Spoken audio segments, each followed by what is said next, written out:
Welcome back to Naptime Knowledge. Find your comfortable position. Let your shoulders drop. Let your jaw unclench. Let the weight of the day dissolve slowly from your body, the way morning frost dissolves in the first warmth of the sun. There is nothing left to do tonight.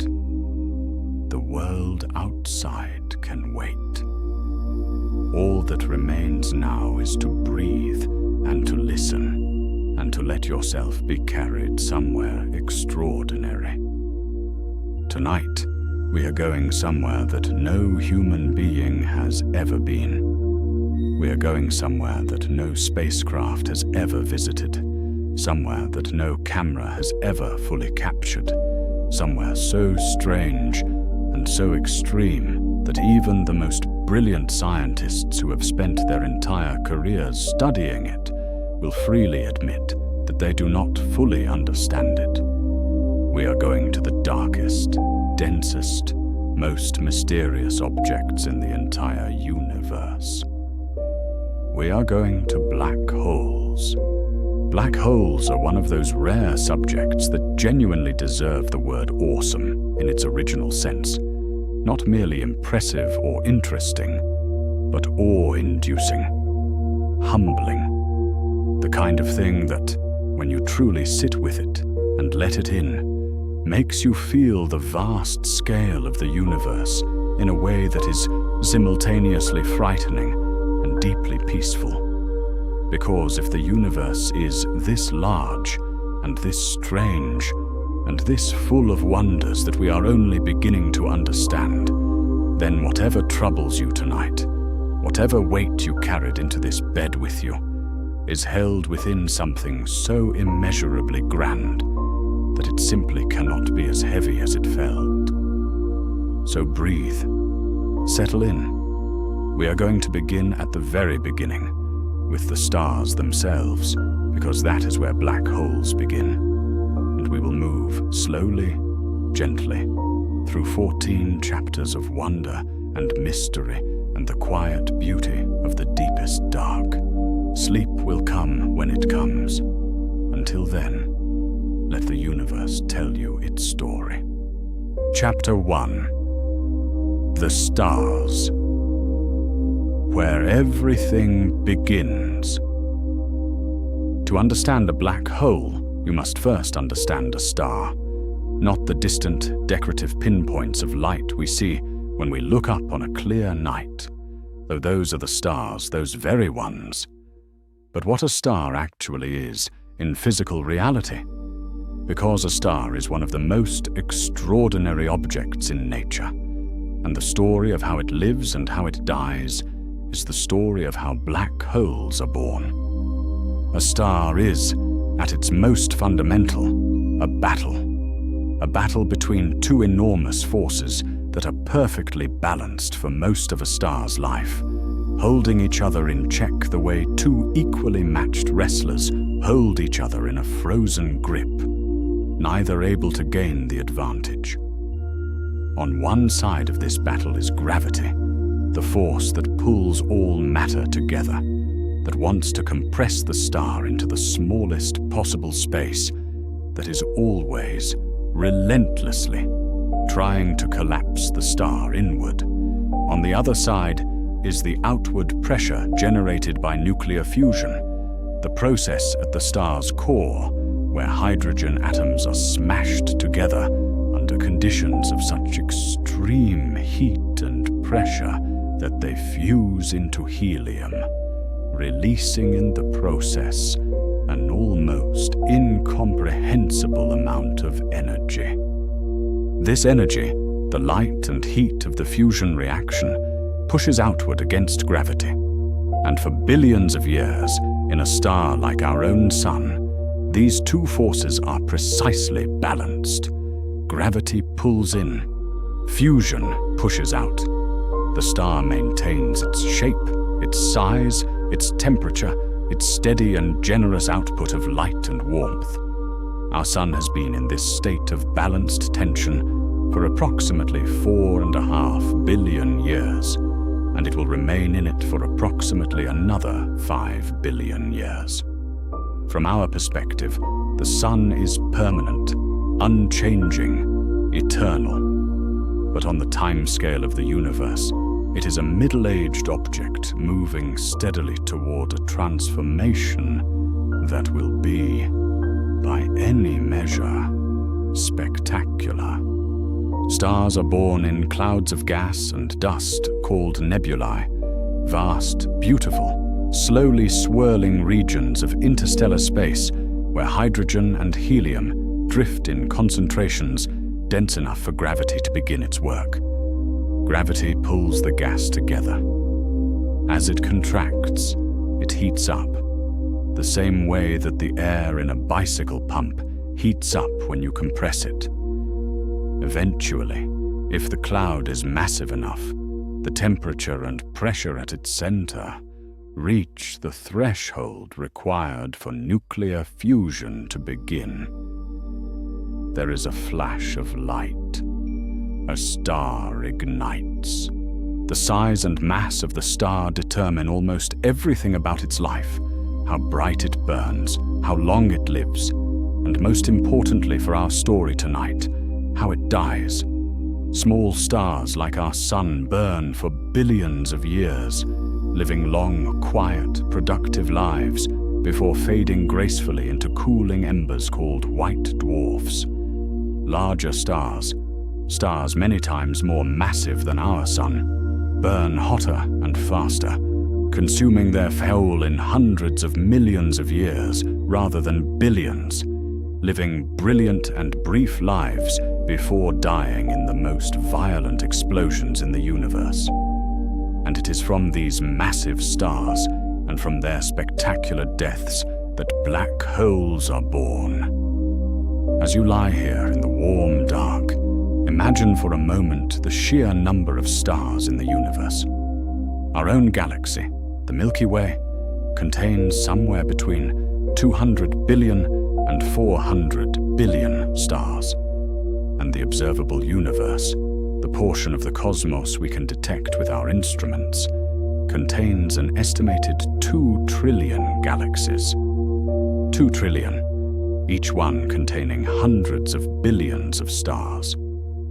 The number of stars in the observable universe is estimated to be larger than the number of grains of sand on all the beaches of Earth. It is a number so large that it stops being a number and becomes something else, a kind of infinity, a vastness that the human mind cannot truly hold. And somewhere in that vast multitude of stars, the drama we are about to explore is playing out, right now, in thousands of places simultaneously. Stars are burning, stars are dying, black holes are being born.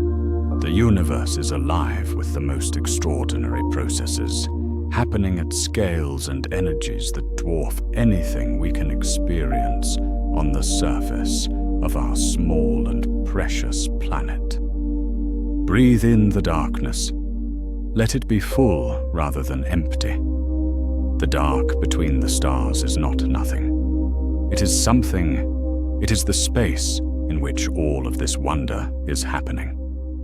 Breathe in slowly. Hold. And breathe out. Chapter 2. How black holes are born. The death of a giant star. When a massive star, a star perhaps 20 or 30 or 50 times the mass of our sun, approaches the end of its life, the balance that has sustained it for millions of years begins to tip. The hydrogen at the star's core, which has been the fuel for all those millions of years of fusion, runs out. The star responds by beginning to fuse heavier elements. First helium, then carbon, then oxygen, then silicon, working its way up through the periodic table in a desperate attempt to keep the fusion fires burning and hold gravity at bay. But each successive fuel burns faster and less efficiently than the one before. The hydrogen burning phase lasted millions of years. The helium phase lasts hundreds of thousands. The carbon phase lasts thousands of years. The oxygen phase lasts about a year. The silicon phase, the last stage of nuclear burning before the end, lasts approximately 1 day. 1 day. After millions of years of burning, the final stage of a massive star's life lasts 24 hours. And when it ends, the consequences are immediate and catastrophic. When silicon burning ceases, the core of the star is composed almost entirely of iron, and iron is the end of the road for stellar fusion. Fusing iron does not release energy, it absorbs it. The iron core cannot sustain the fusion process, and without fusion, there is nothing to hold gravity back. The collapse happens in less than a second.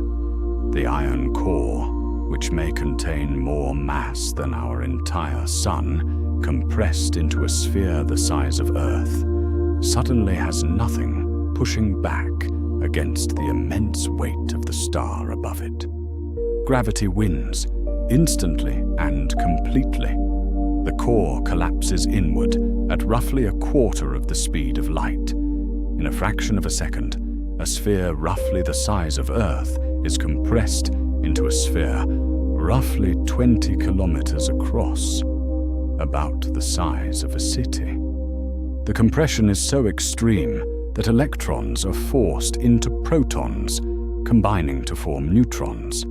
The whole core becomes, essentially, a single enormous atomic nucleus, a neutron star, a ball of matter so dense that a teaspoon of its material would weigh approximately 1 billion tons on Earth.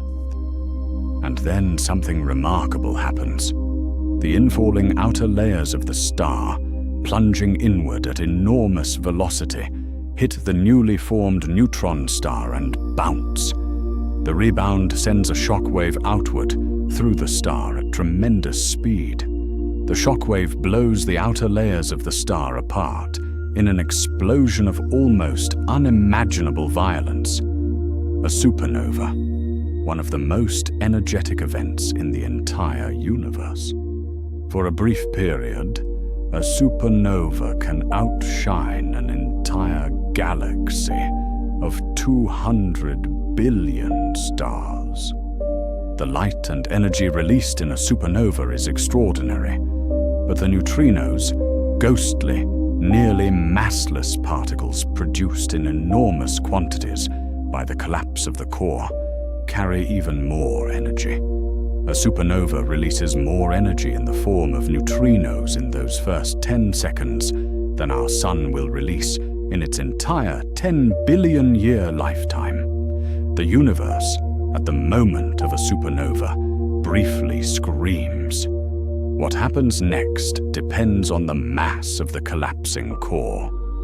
If the core is below a certain threshold, roughly 2 to 3 times the mass of our sun, the neutron star survives. Gravity is held at bay, this time by the quantum mechanical pressure between the neutrons themselves, a force called neutron degeneracy pressure. The neutron star sits there, spinning, dense and strange, slowly cooling over billions of years. But if the core is above that threshold, if there is simply too much mass for even neutron degeneracy pressure to resist, then gravity wins again. The neutron star collapses further, and further, and further still, past any point where any known force can stop it. The matter compresses toward infinite density. A black hole is born. The universe has just created something from which nothing, not matter, not light, not information of any kind, can ever escape. A region of space-time so curved by the concentration of mass within it that the very geometry of space and time breaks down. A black hole. Let that image settle into you. The collapse of something enormous into something impossibly small and impossibly dense. The birth of the darkest thing in the universe, preceded by the brightest flash of light. Breathe slowly. Hold it gently. And let it go. Chapter 3. The Event Horizon. The point of no return. Every black hole has a boundary. Not a physical surface. There is no wall, no membrane, nothing you could touch or feel if you were somehow approaching one. But a mathematical boundary, a threshold in space-time, beyond which the rules change completely and irreversibly. This boundary is called the event horizon, and it is one of the most profound and philosophically rich concepts in all of modern physics. The event horizon is defined precisely as the surface of no return. It is the distance from the center of the black hole at which the escape velocity, the speed you would need to travel to escape the gravitational pull, equals the speed of light. Inside the event horizon, the escape velocity exceeds the speed of light. And since nothing in the universe can travel faster than light, nothing inside the event horizon can ever get out. The name event horizon is beautiful and precise.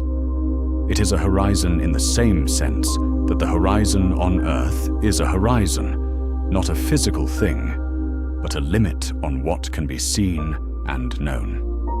When a ship disappears over the horizon of the sea, you cannot see it anymore, not because it has ceased to exist, but because the geometry of the Earth's surface prevents light from it from reaching your eyes. The event horizon of a black hole works similarly. Events that occur inside it cannot send light, or any information at all, to the outside universe. They are, in the deepest possible sense, invisible. The size of the event horizon depends on the mass of the black hole. The relationship was worked out by the German physicist Karl Schwarzschild in 1916, just a year after Einstein published his general theory of relativity, and while Schwarzschild was serving as a soldier on the Eastern Front of the First World War. In the trenches, between bombardments, he solved one of the most complex equations in physics and derived what we now call the Schwarzschild radius, the formula that tells you the size of the event horizon for a given mass. For a black hole with the mass of our Sun, the event horizon would be a sphere approximately 3 kilometers in radius, about the size of a small town. For a black hole with the mass of 1 billion suns, the event horizon would be roughly the size of our entire solar system. For the supermassive black hole at the center of the Milky Way, a monster called Sagittarius A star, with a mass of about 4 million suns, the event horizon is a sphere roughly the size of the orbit of Mercury around the Sun. It is important to understand what the event horizon is not. It is not a wall. It is not a surface of superheated gas or crackling energy, at least not inherently.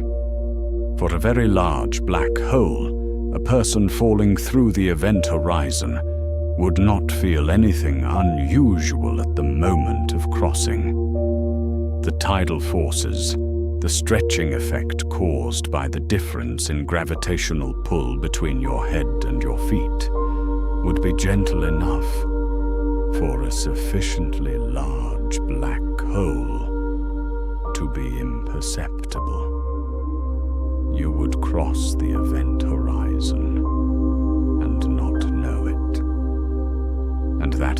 perhaps the most disturbing thing about it.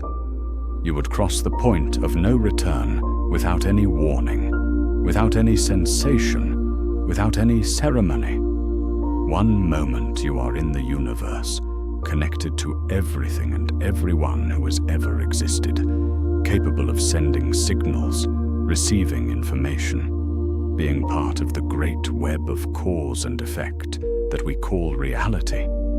And the next moment you are inside the black hole, and none of that is possible anymore, and you have no way of knowing how long ago the crossing happened, and the only direction you can travel, the only direction that exists inside the event horizon, is toward the center, toward the singularity. We will get to the singularity shortly, but first, let your mind rest in the image of the event horizon, that invisible, silent, perfectly spherical boundary in the darkness of space, neither bright nor dark, neither loud nor quiet, simply a line that, once crossed, cannot be uncrossed. A threshold, a door with no handle on the inside. Breathe. You are safely on the outside, in the warm dark of your room, very far from any black hole.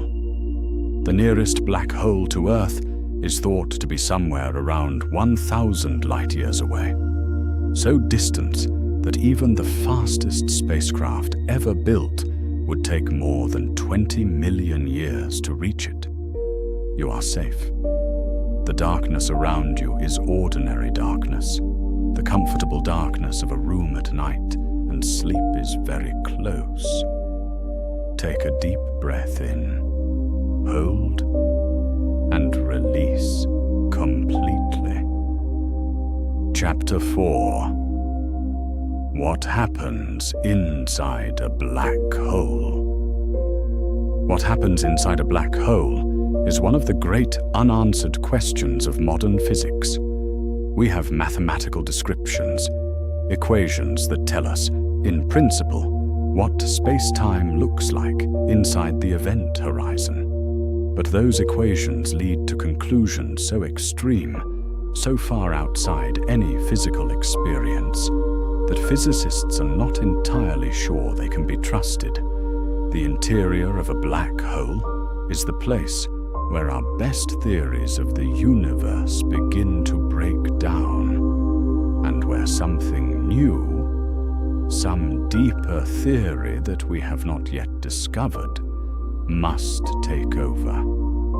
What general relativity tells us is this: inside the event horizon, the geometry of space-time is so distorted by the concentration of mass that the future no longer points outward in any direction. In ordinary space-time, you have freedom of movement in space. You can go north or south, east or west, up or down, but you have no freedom in time. Time always moves forward. You cannot go back. Inside a black hole's event horizon, this relationship is inverted. The center of the black hole, the singularity, becomes your future. Not in the sense that you might choose to go there, in the sense that it is the direction that time itself points. You fall toward the singularity, not the way a stone falls toward the ground, able to be deflected or stopped by a surface, but the way time passes, inevitably, inescapably, continuously. As you fall inward, the tidal forces grow stronger. For a small black hole, these forces would become deadly very quickly. You would be stretched lengthwise and compressed sideways by the difference in gravitational pull between different parts of your body, a process that physicists, with a kind of dark humor, call spaghettification. For a large black hole, this process takes longer, but it is equally inevitable. Eventually, no matter how large the black hole, the tidal forces at its center become infinite. And at the center, according to our current equations, there is a singularity, a point of infinite density, infinite curvature of spacetime, a place where the equations of general relativity produce results that are, in a technical sense, meaningless. Not wrong in the way that an incorrect answer on a test is wrong, but wrong in the way that dividing by zero is wrong. The mathematics simply stops working, produces nonsense, signals that something fundamental is missing from our understanding. Most physicists believe that the singularity is not a real physical feature of the universe, but rather a signal that our theory is incomplete, just as Newtonian physics breaks down at high velocities, and we need Einstein's relativity to describe what actually happens. General relativity breaks down at the singularity, and we need some deeper theory, probably a quantum theory of gravity, which we do not yet have, to describe what actually happens at the center of a black hole. What does quantum mechanics suggest might happen there? There are several proposals, each more mind-bending than the last. Some physicists suggest that the singularity is replaced in a complete quantum theory of gravity by a region of extremely compressed but finite density, extreme enough to be beyond anything we can describe with current physics, but not literally infinite.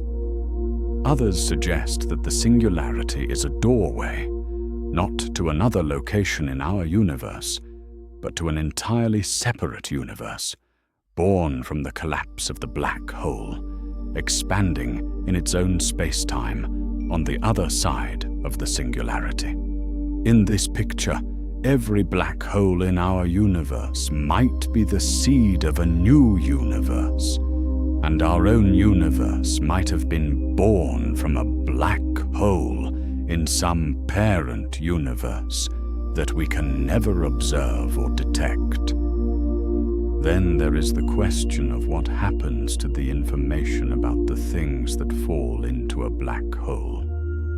In quantum mechanics, information cannot be destroyed.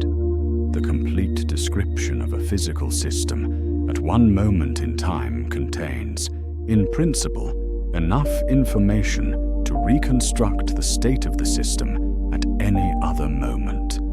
But if matter falls into a black hole, and the black hole eventually evaporates, as Stephen Hawking argued it must, through a process we will discuss in a later chapter, then the information about that matter seems to be lost forever.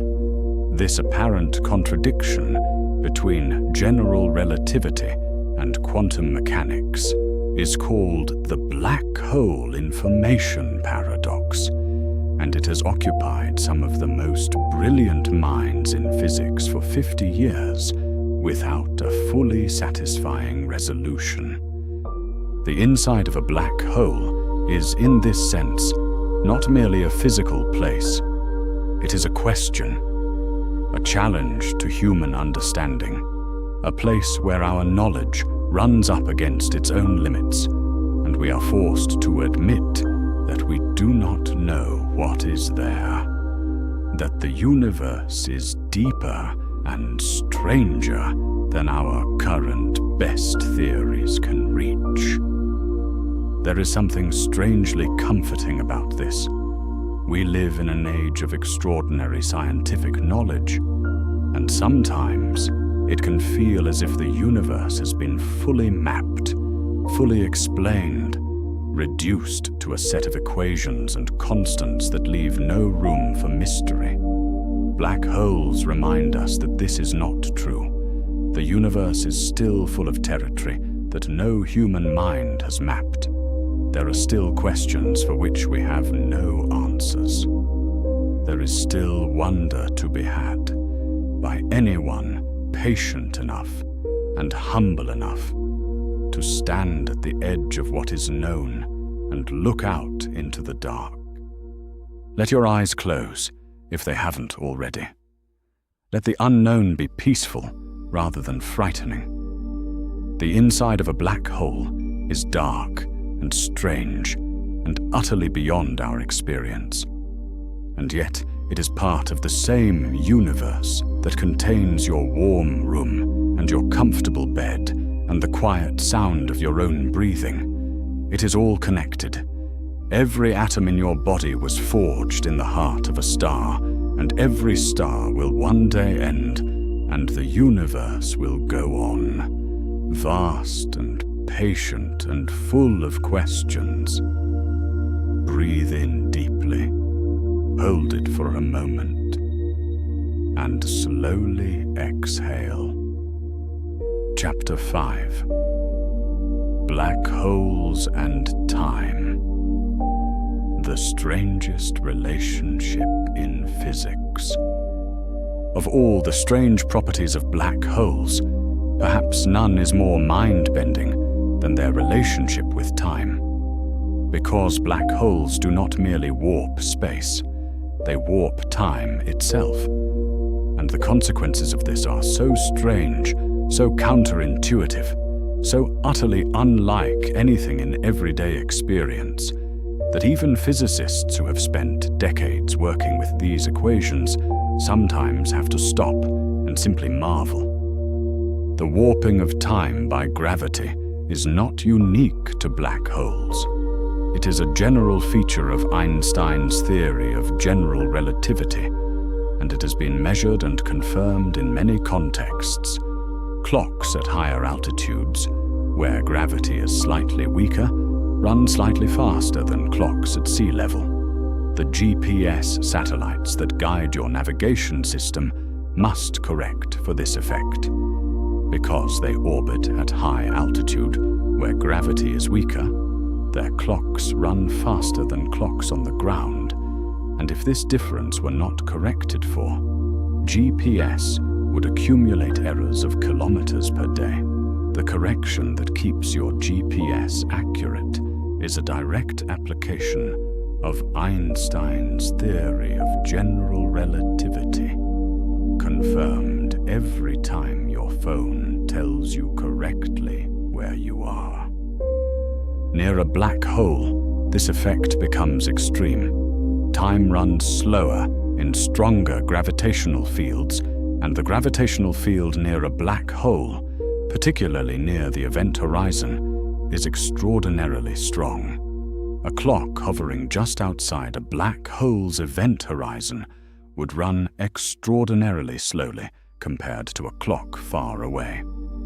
If you could watch that clock from a safe distance, you would see it ticking ever more slowly as it approached the event horizon, until, at the event horizon itself, it appeared to stop entirely. The clock would appear frozen in time, its second hand forever poised between one tick and the next. And from the perspective of the person holding that clock, assuming they could somehow hover at that extreme depth in the gravitational well, time would feel entirely normal. Their heartbeat would feel normal. Their thoughts would proceed at normal speed. They would be thinking and feeling and experiencing at what felt to them like a perfectly ordinary rate. But from the perspective of an observer far away, millions of years might pass in the time it takes that person to complete a single heartbeat. This is not a trick of perception or an illusion created by the travel time of light signals. It is a genuine, physical difference in the rate at which time passes. Time itself runs at different rates in different gravitational environments. The universe does not have a single, universal clock ticking at the same rate everywhere. It has an enormous, complex patchwork of time rates, faster here and slower there, determined by the distribution of mass and energy throughout space-time. For an observer falling freely into a black hole, not hovering, but actually falling, the experience of time is different again, and in some ways stranger. From outside, the falling observer appears to slow down as they approach the event horizon, their image growing redder and dimmer as the light they emit is stretched and weakened by the gravitational field, an effect called gravitational redshift. Eventually, from the outside observer's perspective, the falling person appears to freeze at the event horizon, their image growing infinitely faint, never quite crossing the boundary. But from the falling person's own perspective, they cross the event horizon in finite time. They feel no particular sensation at the crossing point for a large black hole. Time continues to pass for them. They continue to exist, to think, to experience. They are simply inside the black hole now, moving inevitably toward the singularity, with no way to communicate what they are experiencing to anyone outside. This is one of the deepest and most poignant aspects of black hole physics. The person who falls in and the person who watches from outside have two completely different, completely irreconcilable accounts of what happens. To the outside observer, the falling person never crosses the event horizon. They appear frozen there forever, like a photograph of a moment that never ends. To the falling person, the crossing happens smoothly and quickly, and the outside universe recedes behind them and becomes unreachable. Both accounts are correct. Both are physically valid descriptions of what happens from their respective reference frames. The universe does not privilege one account over the other.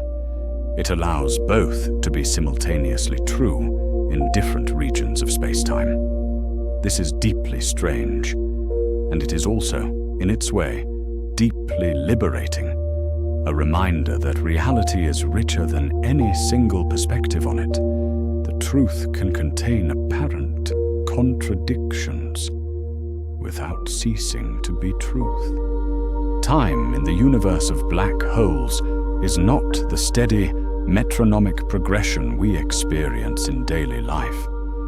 It is a landscape, curved and bent by the presence of mass and energy, running fast in some places and slow in others, capable of being stretched nearly to a standstill by the most extreme concentrations of gravity. And at the event horizon itself, from the perspective of the outside universe, time stops. The moment of crossing is preserved forever, frozen in the fabric of space-time, a permanent feature of a universe that is, in the end, nothing but the record of everything that has ever happened in it. Take a slow breath in, hold it, and exhale gently. Chapter 6. Hawking Radiation. Black holes are not truly black.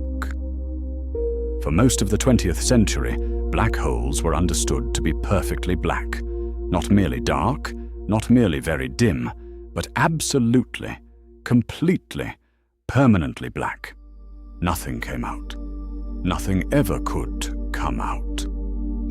The event horizon was a one-way door, and everything that passed through it was gone forever. Then, in 1974, a young British physicist named Stephen Hawking sat down with the equations of quantum mechanics and general relativity and discovered something that startled even him. Black holes are not perfectly black. They glow, very, very faintly, far too faint to be detected with any current instrument, but they emit a continuous, gentle radiation. They slowly, over unimaginably vast timescales, evaporate. The mechanism Hawking discovered is rooted in one of the strangest features of quantum mechanics, the behavior of empty space. In classical physics, empty space is empty. It contains nothing, has no energy, does nothing. In quantum mechanics, empty space is a seething, roiling sea of activity. Pairs of virtual particles, a particle and its antiparticle, are continuously flickering into existence and then annihilating each other, so quickly that they cannot be directly detected. But their effects on other particles and fields are measurable and have been confirmed in many experiments. Normally, these virtual particle pairs appear and disappear without consequence. But near the event horizon of a black hole, something unusual can happen. A virtual particle pair appears with one particle on each side of the horizon.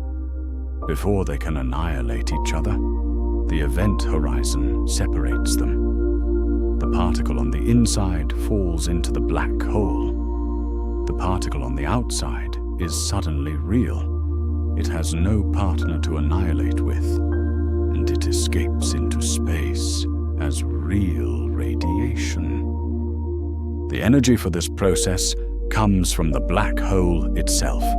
Each time a particle escapes this way, the black hole loses a tiny, almost inconceivably small amount of mass. Over time, over a very, very long time, this process causes the black hole to slowly shrink and eventually evaporate completely. The smaller the black hole, the faster it evaporates.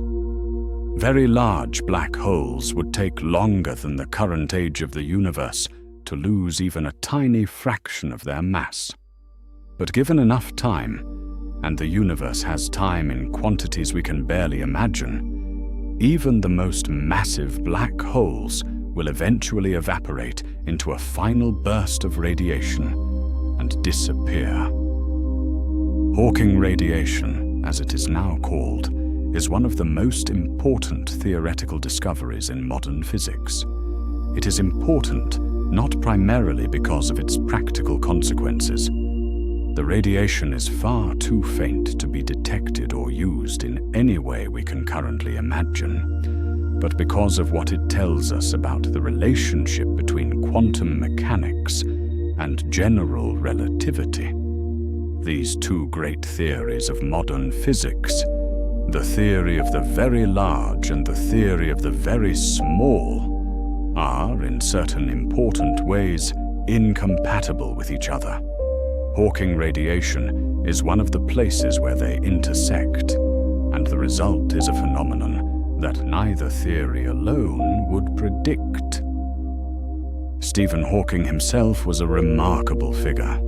Diagnosed with motor neuron disease at the age of 21, he was told he had only a few years to live. He lived until he was 76, spending more than 50 years of productive scientific work in a body that progressively lost all voluntary movement, eventually communicating entirely through a speech synthesizer operated by the movement of a single cheek muscle. He became one of the most celebrated scientists in the world, not only for the depth and originality of his scientific work, but for the courage and wit and sheer determination with which he pursued it. He was also, by all accounts, a person of great humor.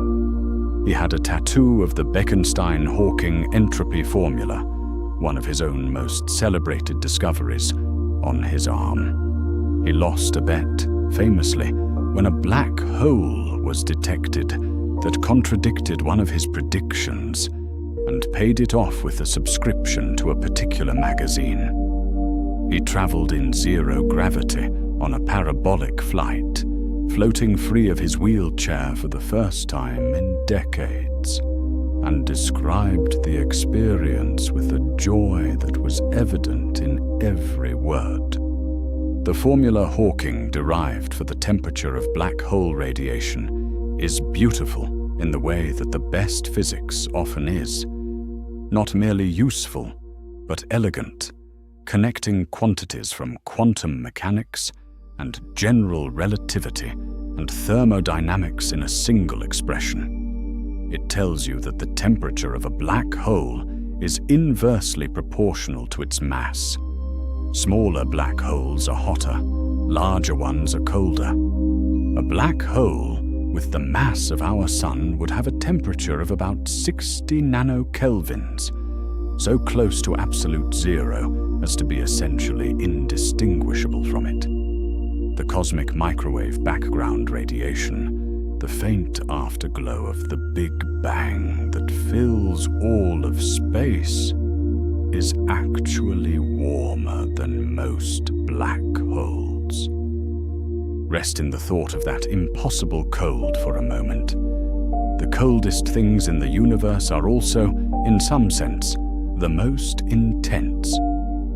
The most extreme concentrations of gravity, the most powerful distortions of spacetime, producing a temperature so close to nothing that it makes the depths of interstellar space seem warm by comparison. And yet, ever so slowly, they are evaporating. Even the darkest things in the universe, given enough time, give back their light. Breathe in slowly. Hold, and let it all go. Chapter 7. Famous black holes and great discoveries. For most of the 20th century, black holes were a theoretical prediction, a consequence of Einstein's equations that the mathematics demanded, but that no one had directly observed.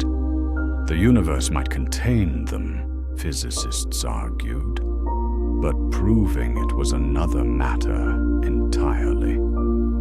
How do you see something that, by definition, cannot be seen? The answer, it turned out, was not to look for the black hole itself, but to look for its effects on the things around it. A black hole cannot be seen, but its gravity can be felt by nearby stars and gas, and the effects of that gravity are visible across vast distances. This indirect approach to black hole detection has been one of the great methodological triumphs of modern astronomy. The first strong evidence for the existence of black holes came from the study of X-ray binary systems, pairs of stars in which one member of the pair appeared to be a black hole. The scenario works like this. A black hole and a normal star orbit each other. The black hole's gravity pulls gas off the surface of its companion star. This gas forms an accretion disk, a flat, swirling structure of superheated material spiraling in toward the event horizon.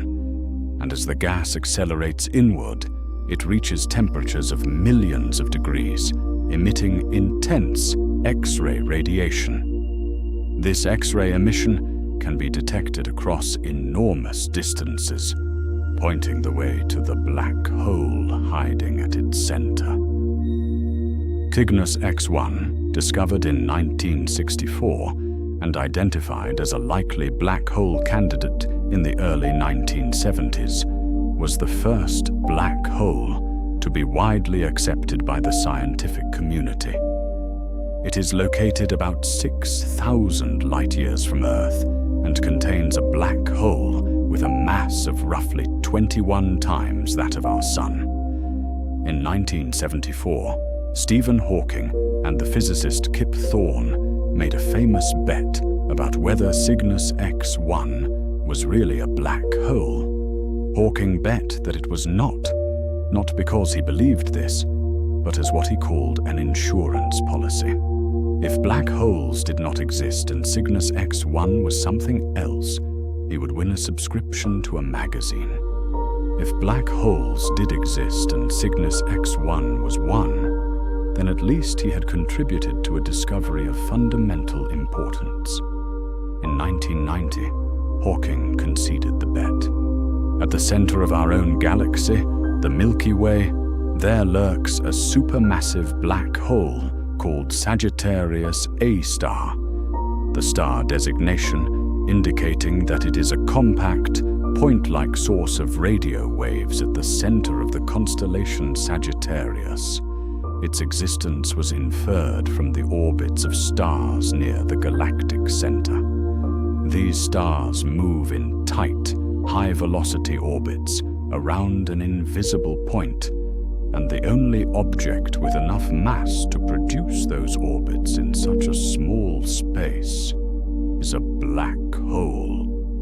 Sagittarius A star has a mass of approximately 4 million times that of our Sun. The confirmation of Sagittarius A star's nature was one of the great achievements of 20th century astronomy, carried out over decades by two independent research teams, one led by Reinhard Genzel in Germany and one by Andrea Ghez in California.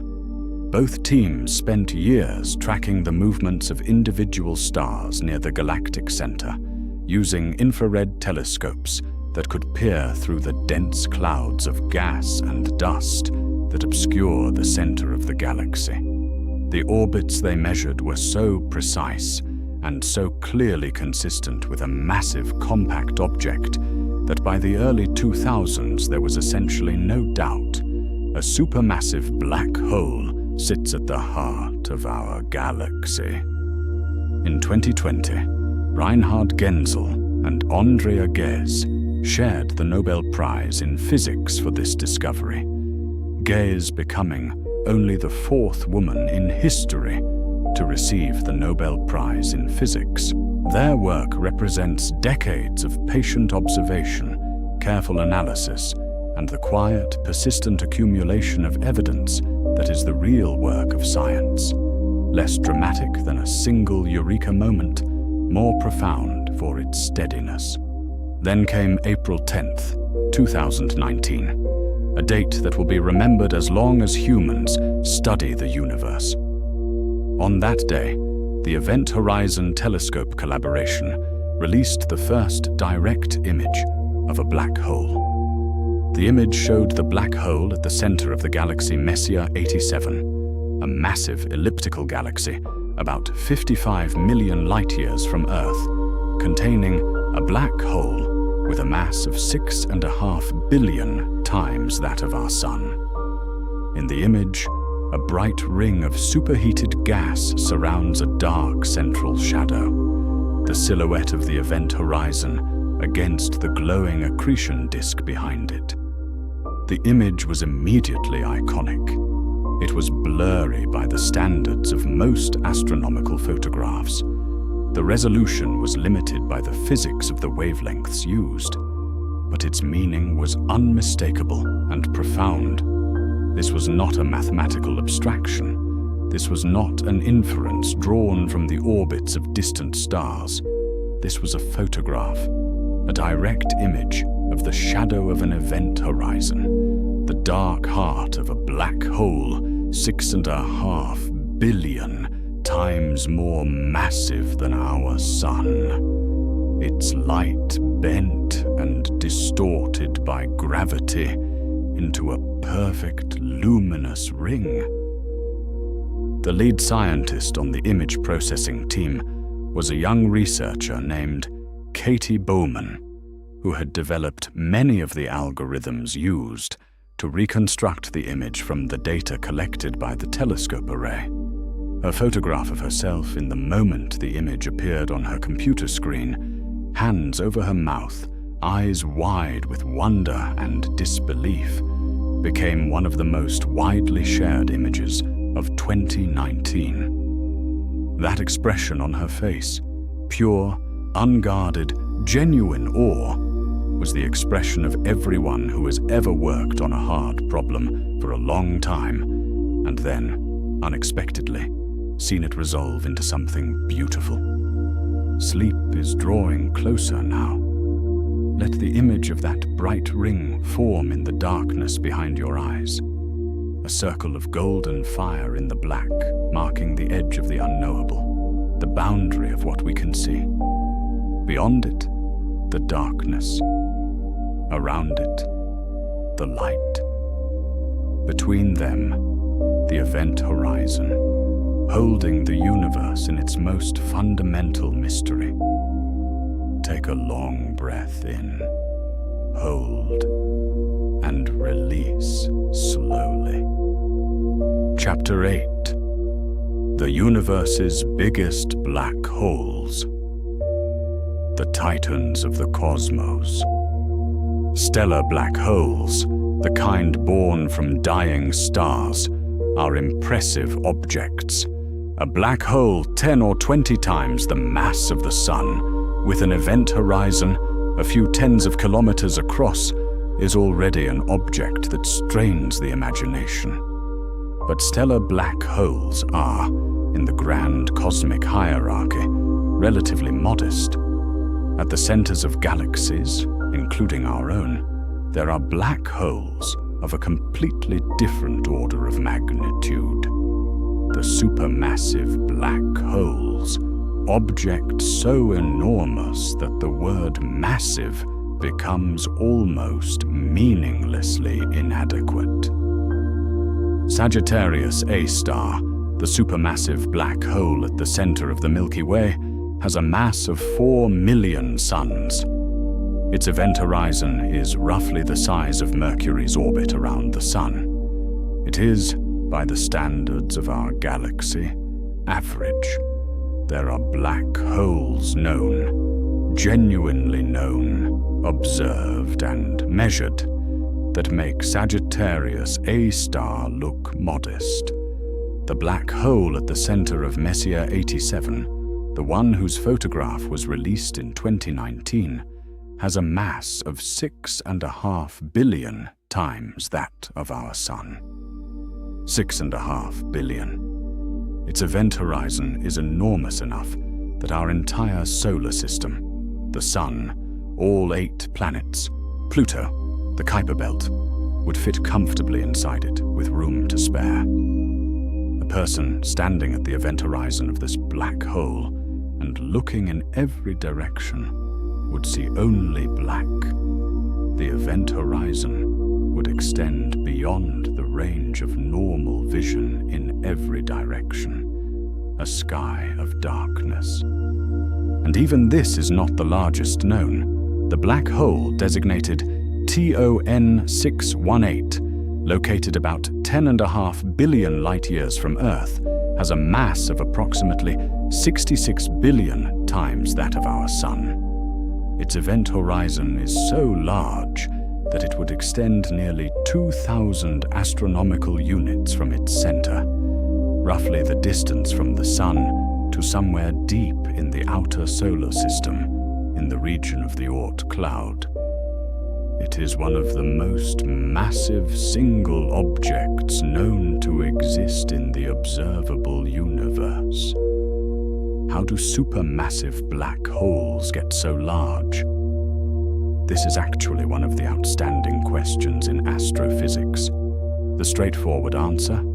That they form from the collapse of massive stars and then grow by consuming surrounding material, runs into a timing problem. The universe is approximately 13.8 billion years old. But quasars, the brilliant, enormously energetic cores of distant galaxies, powered by supermassive black holes actively consuming material, have been observed at distances so great that the light we see from them left when the universe was less than 1 billion years old. And some of these ancient quasars are already powered by black holes of several billion solar masses. Building a black hole of several billion solar masses in less than 1 billion years through the steady accumulation of material seems physically very difficult. The black hole would need to eat at a nearly continuous maximum rate without pause for almost the entire age of the early universe. Some researchers have proposed that supermassive black holes formed very early through the direct collapse of enormous clouds of primordial gas, bypassing the stellar stage entirely and forming black holes of perhaps 10,000 to 100,000 solar masses almost immediately after the Big Bang, which then grew rapidly by consuming the dense material of the early universe. Others have proposed that supermassive black holes grow through mergers, that the supermassive black holes at the centers of galaxies grow largest when galaxies themselves merge. When two large galaxies collide and merge, a process that takes hundreds of millions of years, the supermassive black holes at their centers eventually spiral together through the loss of energy to gravitational radiation and merge into a single, larger black hole. Our own galaxy, the Milky Way, is on course to merge with our neighbor, the Andromeda Galaxy, in approximately 4.5 billion years. When that happens, the supermassive black holes at the centers of both galaxies will eventually merge too, an event that will release an enormous burst of gravitational waves and leave behind a black hole more massive than either of its parents. At the extreme upper end of the black hole mass scale, theorists have discussed the possibility of ultramassive black holes, objects with masses of tens of billions or even hundreds of billions of solar masses. Some of the most massive galaxies known contain what appear to be ultramassive central black holes, objects whose event horizons would contain many solar systems within them, whose gravity would be felt across enormous distances, whose influence on the structure and evolution of their host galaxies would be profound and pervasive. These cosmic titans, these supermassive and ultramassive black holes sitting at the centers of galaxies, are not merely passive features of the universe. They are active participants in the evolution of the cosmos, the energy released by material falling into a supermassive black hole in the form of jets of particles and radiation that can extend for millions of light years, can heat the gas in an entire galaxy, suppressing star formation, shaping the structure of the galaxy over billions of years. The black holes at the centers of galaxies and the galaxies that surround them co-evolve, each influencing the other in a relationship that is only beginning to be understood. The universe is, in some sense, organized around its black holes. The galaxies themselves, those vast, beautiful structures of hundreds of billions of stars, are, in part, the product of the gravitational influence and energetic feedback of the supermassive black holes at their centers. We exist, here on our small planet, around our average star in one arm of the Milky Way, in part because of the supermassive black hole at the center of our galaxy. 4 million solar masses of compressed spacetime, sitting in the darkness, 26,000 light-years from here, quietly governing the structure of the world that made us. Breathe in, hold it softly, and let it go. Chapter 9. Gravitational Waves. Hearing the universe speak. For most of human history, our knowledge of the universe was carried entirely by light. Every discovery in astronomy, from the first humans who noticed the patterns of stars to the great telescopes of the 20th century, was made through the detection of electromagnetic radiation, visible light, radio waves, X-rays, infrared, ultraviolet. Light was our only messenger from the cosmos. on September 14th, 2015, that changed. For the first time in history, humanity detected a signal from the universe that was not carried by light. It was carried by gravitational waves, ripples in the fabric of space-time itself, predicted by Einstein in 1916, but never directly detected until that morning. The signal lasted approximately 0.2 of a second. It was detected simultaneously by two instruments, one in Hanford, Washington, and one in Livingston, Louisiana.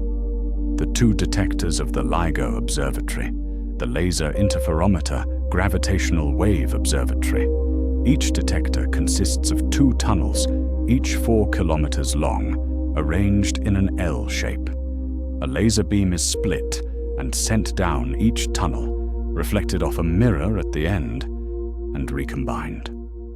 In normal conditions, the laser beams travel equal distances and recombine perfectly. But when a gravitational wave passes through, when space-time itself stretches and compresses by an almost inconceivably small amount, one arm is briefly stretched and the other compressed, the laser beams travel slightly different distances, and the recombination is slightly imperfect. The interference pattern that results is the signal. The amount by which the arms are stretched or compressed by a gravitational wave is extraordinary in its smallness. The signal detected on September 14th, 2015, displaced the mirrors at the end of the 4-kilometer tunnels by approximately 1,000th of the diameter of a proton. This is not a small number. It is an almost meaninglessly tiny number. The proton itself is already smaller than any object visible to the human eye by a factor of roughly 1 billion. 1,000th of its diameter is a measurement of such extreme precision that it strains the concept of measurement itself. And yet LIGO detected it. And when the physicists analyzed the signal, when they decoded the pattern of stretching and compression, the frequency and amplitude of the gravitational waves, they could read from it the story of what had happened to produce them. Two black holes, one of approximately 36 solar masses and one of approximately 29 solar masses, had been spiraling toward each other for millions of years, accelerating as they drew closer, finally merging in a fraction of a second into a single black hole of approximately 62 solar masses. The remaining 3 solar masses of mass were converted directly into energy and radiated away as gravitational waves. 3 suns worth of mass converted into pure ripples in space-time in less than a second. The event had occurred approximately 1.3 billion light-years from Earth, 1.3 billion years ago, when the most complex life on Earth was single-celled organisms in ancient seas. The ripples from that collision had been traveling through space ever since, spreading outward at the speed of light, growing weaker as they spread across ever larger spheres of space-time, until they arrived at Earth on a September morning and displaced a mirror by 1,000th of a proton's width, and the universe spoke, for the first time, in a language other than light. The Nobel Prize in Physics for 2017 was awarded to the 3 physicists most responsible for LIGO's creation and success: Rainer Weiss, Barry Barish, and Kip Thorne. Weiss, who had been working on the concept of laser interferometer gravitational wave detectors since the 1970s, received the news at 5:30 in the morning in a telephone call from Stockholm. He was reportedly calm and thoughtful, the response of a man who had been working toward this moment for 40 years and had perhaps already run through his emotional response many times in imagination. Since that first detection, LIGO and its partner observatory Virgo in Italy have detected dozens of gravitational wave events, merging black holes, merging neutron stars, and in some cases, the merging of a neutron star with a black hole. Each event is a story. Two objects that formed billions of years ago in different parts of the universe, through the deaths of different stars, drawn slowly together by gravity over millions of years, finally colliding in a fraction of a second and sending their story outward across the cosmos. We have learned to hear the universe. After millennia of watching the sky, we have now also learned to feel it, to detect the subtle trembling of space-time produced by the most violent events in the cosmos. It is as if, after a lifetime of communicating only by sight, we have suddenly gained the ability to hear. The universe is full of sound we were not previously able to detect, and we have only just begun to listen. Let that thought rest with you in the dark. The universe is speaking, has always been speaking. It speaks in light and in gravitational waves, and in the cosmic background, radiation that fills all of space, like the faint echo of the Big Bang. It speaks in the orbits of stars and the redshift of distant galaxies. And now, finally, we have instruments sensitive enough to hear some of what it is saying. We are at the very beginning of a new era of discovery, and what we will learn in the centuries ahead is simply impossible to imagine.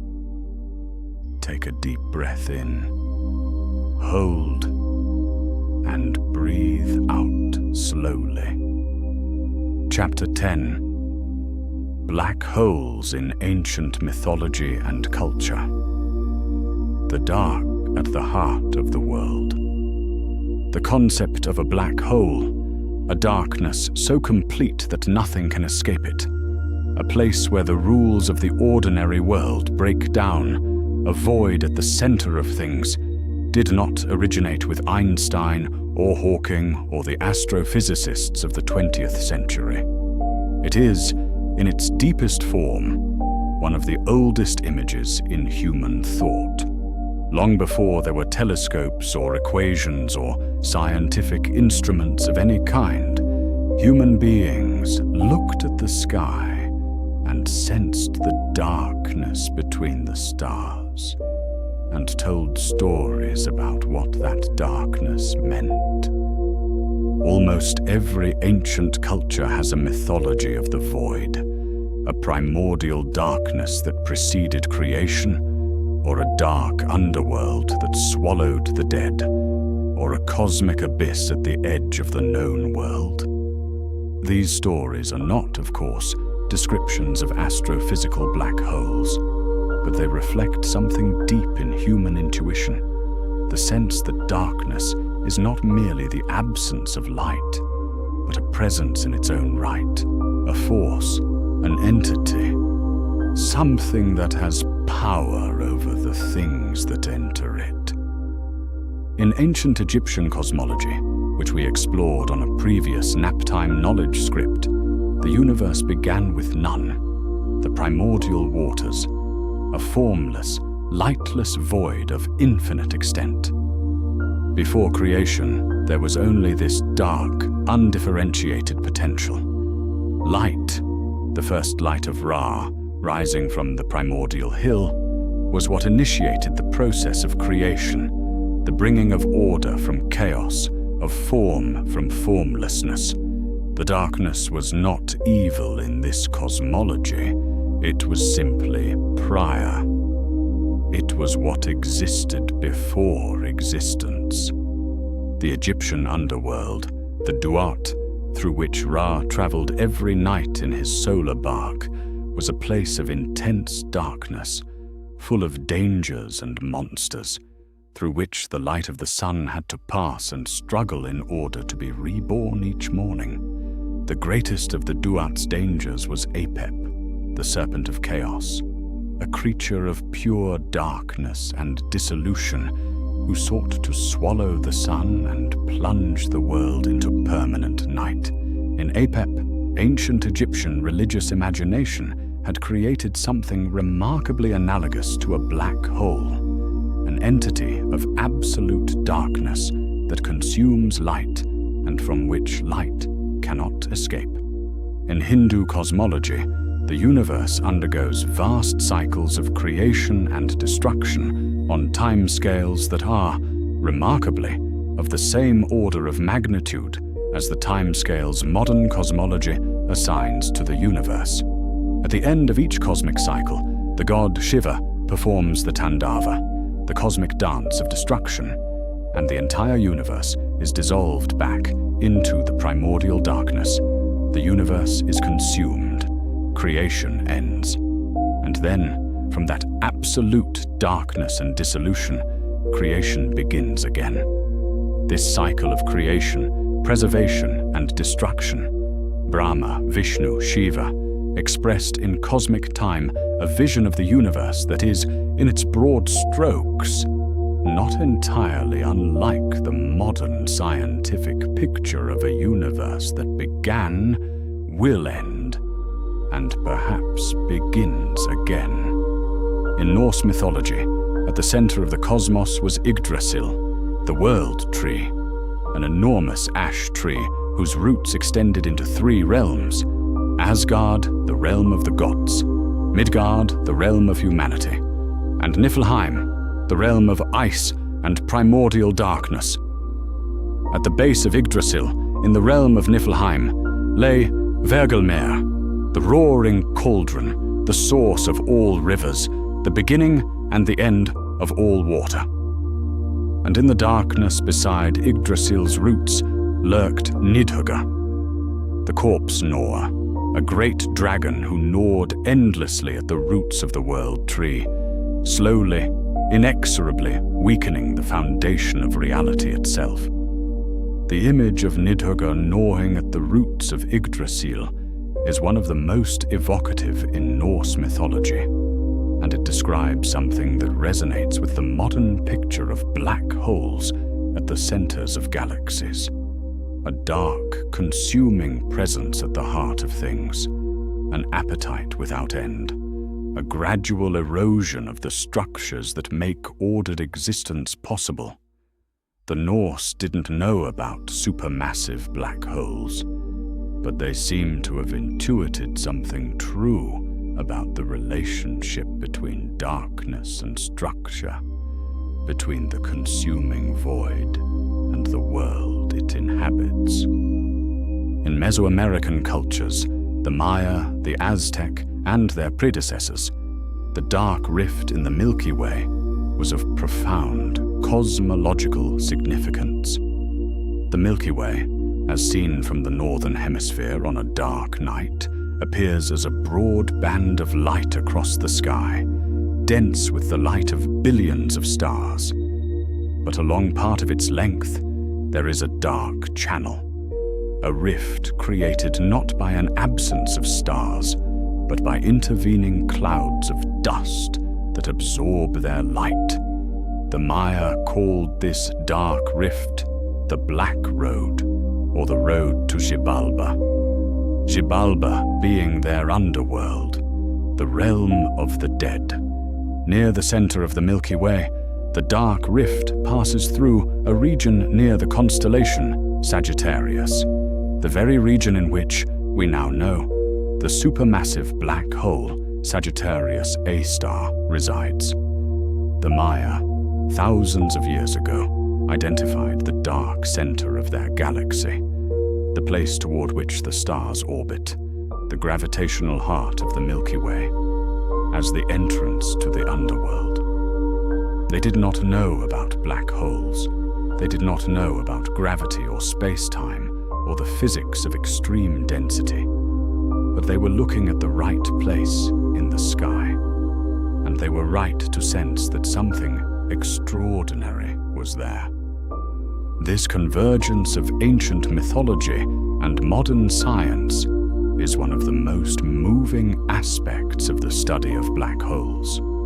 Human beings have always sensed the presence of the dark at the center of things. We have always told stories about it, given it names and faces and meanings. And now, with our telescopes and our equations and our gravitational wave detectors, we are discovering that the darkness was real, that at the heart of our galaxy, as at the heart of almost every galaxy, there really is something consuming and massive and dark, something that warps the fabric of space and time, something that has no edge and no bottom, and from which nothing, not even light, can return. The ancients looked up and sensed it. We have looked closer and confirmed it. The universe is stranger and darker and more wonderful than anyone imagined, and also somehow exactly as strange and dark and wonderful as the stories we have always told about it.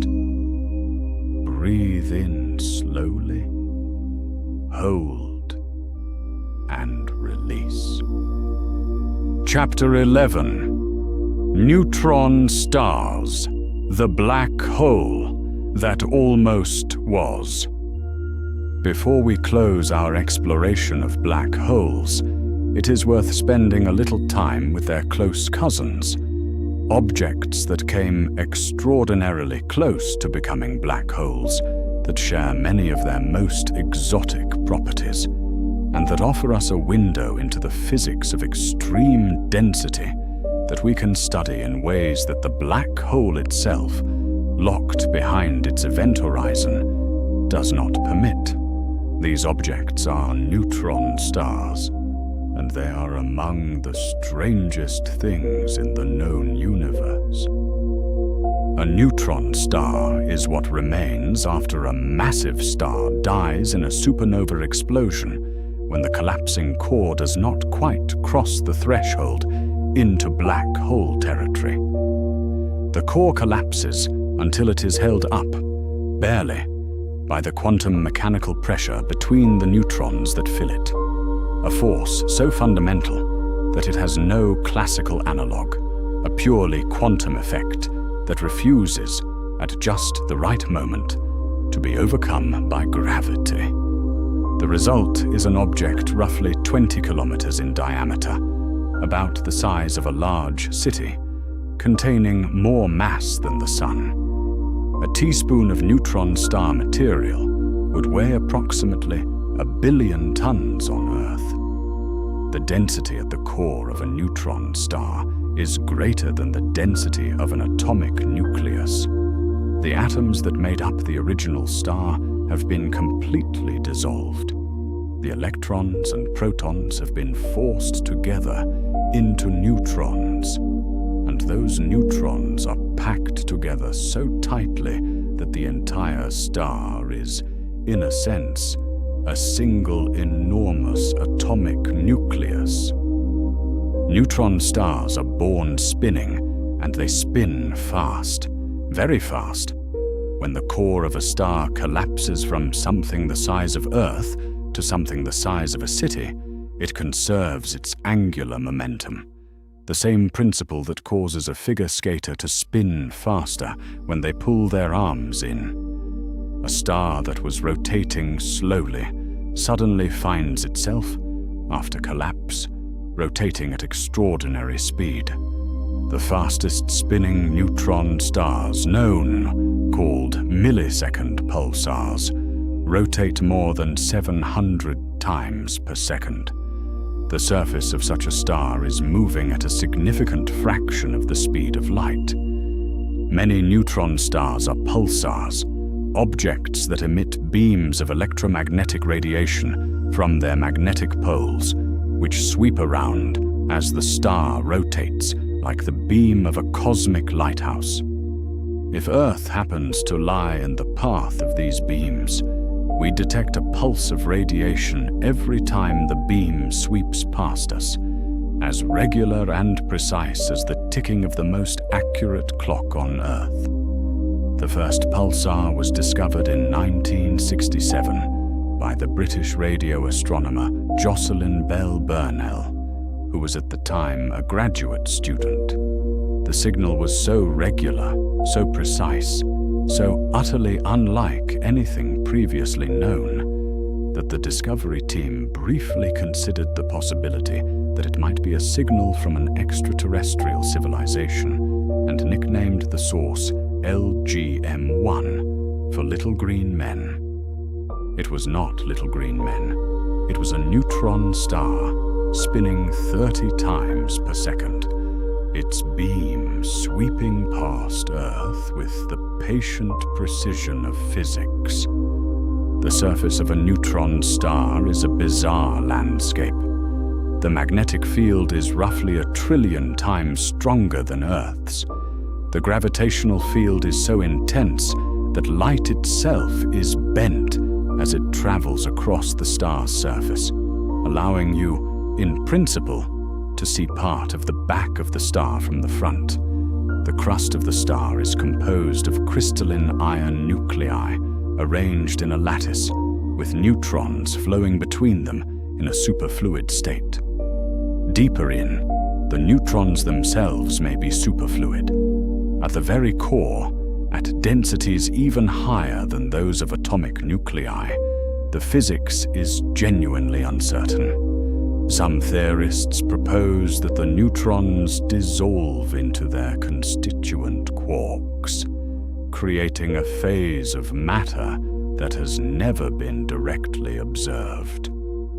Occasionally, a neutron star will experience a glitch, a sudden, tiny increase in its rotation rate, believed to be caused by the superfluid neutrons inside the star briefly coupling to the solid crust, transferring angular momentum in a sudden jerk. These glitches are tiny, but they are measurable, and they provide information about the internal structure of the star that no other method can supply. Neutron stars in binary systems orbiting a companion star can accumulate material from their companion, just as black holes do. This material forms an accretion disk, heats up, and emits X-rays.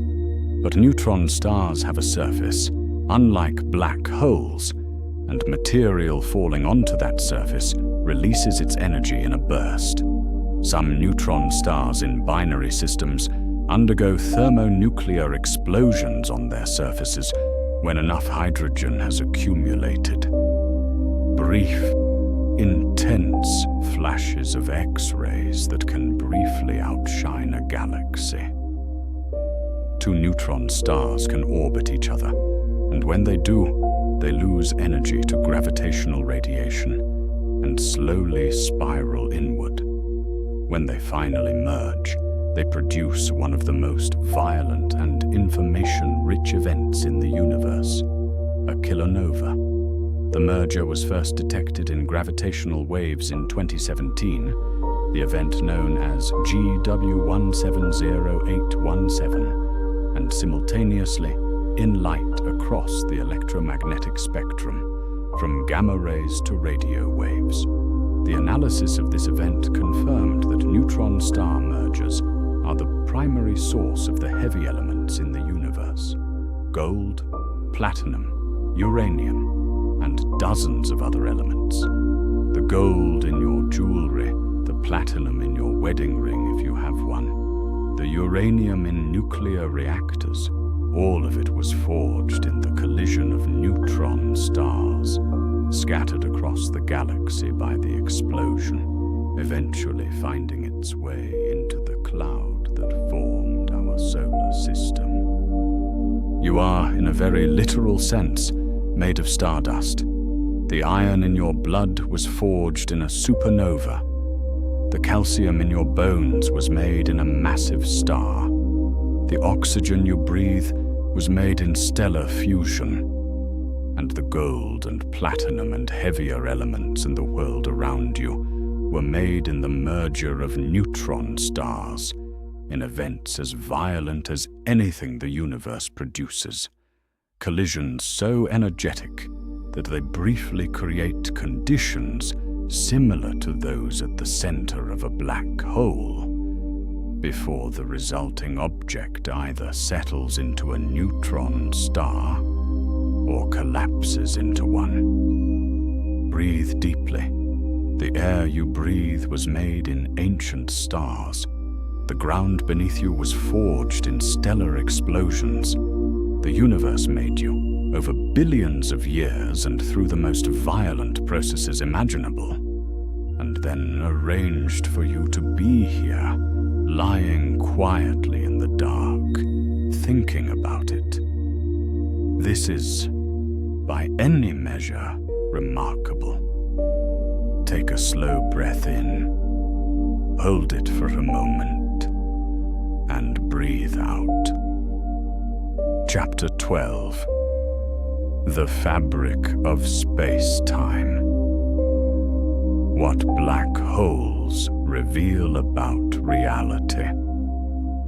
We have talked a great deal tonight about what black holes are and how they behave. But there is a deeper question beneath all of this. What do black holes tell us about the nature of reality itself? What do they reveal about the fabric of space and time, about the relationship between matter and geometry, about the deepest structure of the universe? Einstein's general theory of relativity, the theory that predicts black holes and describes their properties, is, at its core, a theory about the relationship between matter, space, and time. Before Einstein, space and time were thought of as a fixed background, a stage on which physical events played out, unchanging and unchangeable, indifferent to the matter and energy that moved through it. Einstein showed that this picture is fundamentally wrong. Space and time are not a fixed background. They are dynamic, physical quantities that can bend and stretch and curve in response to the presence of matter and energy. The Earth curves the space-time around it, and the Moon follows a curved path, not because it is being pulled by a mysterious force that reaches across empty space, but because it is following the straightest possible path through a curved space-time. What we perceive as gravity is the curvature of space-time. Matter tells space-time how to curve. Space-time tells matter how to move. This is general relativity in its most essential form. A black hole is the most extreme expression of this relationship. The concentration of mass at the singularity, or whatever replaces it in a more complete theory, curves space-time so strongly that the curvature becomes self-reinforcing, trapping everything within the event horizon in a closed gravitational well from which there is no escape. The black hole is not an object sitting in space-time. It is a feature of space-time itself, a region where the geometry of the universe has been bent to its most extreme possible configuration. This view of gravity as geometry rather than force has profound implications. It means that understanding gravity is, in a deep sense, the same as understanding the shape of the universe, the structure of space-time, its curvature, its topology, its possible shapes, is determined by the distribution of matter and energy within it, and that structure in turn determines how matter and energy move and interact. The universe is not a collection of objects in a container. It is a single, unified, dynamical entity, space-time with matter and energy embedded in it, all of it interacting, all of it evolving together. Black holes push this picture to its limit. They are the places where space-time becomes most curved, most extreme, most unlike the flat, nearly Euclidean geometry of everyday experience. They are the places where our understanding of space-time breaks down, and something deeper must take over. And in breaking down, they point the way toward the next step, toward the theory of quantum gravity that will, when it is finally found, reveal the deepest structure of the universe.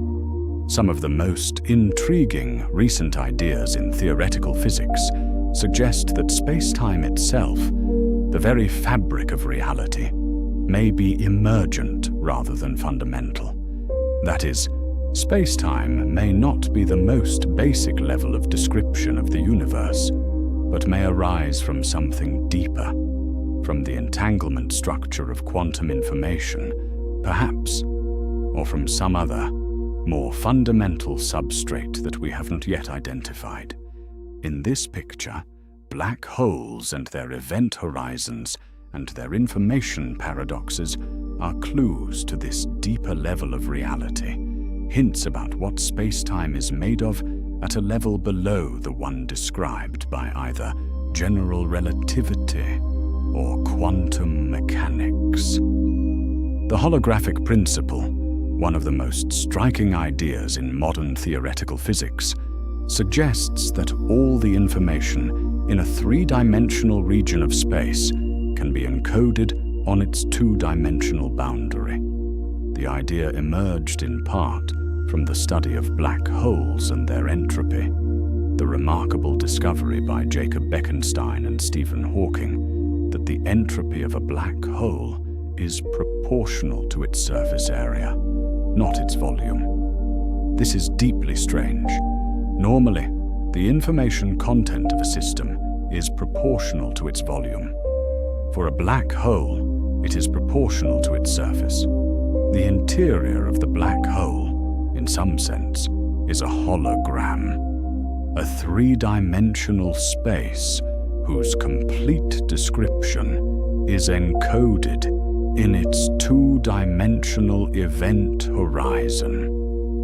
If the holographic principle applies not just to black holes, but to the universe as a whole, as some versions of the theory suggest, then the entire three-dimensional world we experience, with all its matter and energy and complexity, may be a holographic projection of information encoded on a two-dimensional boundary.